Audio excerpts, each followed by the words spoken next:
From her house in Kyiv, Anna Voits closely monitors the situation in Ukraine's Luhansk region, which on Monday was recognized by Russian President Vladimir Putin as, quote, independent state, unquote, and where Voits' relatives live in the shadow of war.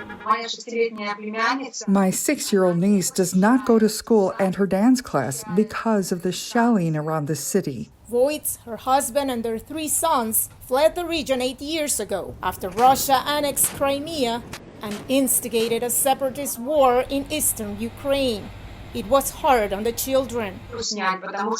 We could not even rent an apartment because we, as internally displaced persons, were denied housing. They also refused us housing because they saw that we have 3 children. The children saw our emotional struggle. But for families that can't flee, the trauma persists and is worsening now as more Russian troops officially move in. After artillery shells hit a kindergarten in the Eastern Territories on February 17, UNICEF warned, quote, the conflict has taken a severe toll on the psychosocial well-being of an entire generation of children, unquote.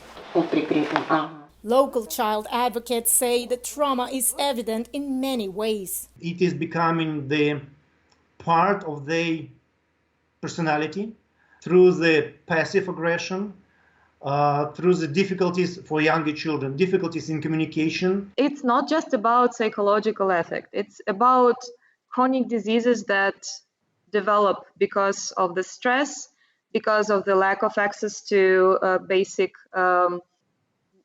to fulfilling the basic needs, because of the loss of safety. An advisor to the United Nations on Displaced People, Professor Elizabeth Ferris says she's terrified there will be a full-scale Russian invasion. UNICEF right now estimates that some 400,000 children are in need of humanitarian assistance before any more conflict erupts. The immediate needs will be to provide shelter, and this is the middle of winter, to people who are displaced, to provide probably medical care would be urgent, water, food, shelter. Anna Voits knows the struggle her own niece faces if forced to leave. It will be a scar for life because you lived in your house, in your native environment with your friends and family. Then your life changes radically. In June 2020, Ukraine told the United Nations that 147 children had died during the Russian armed aggression in Donbas, many by shelling, mines, or touching explosives. For the sake of her niece and others, Voits can only hope for the war to end. Veronica, Balderas, Iglesias for VOA News, Washington.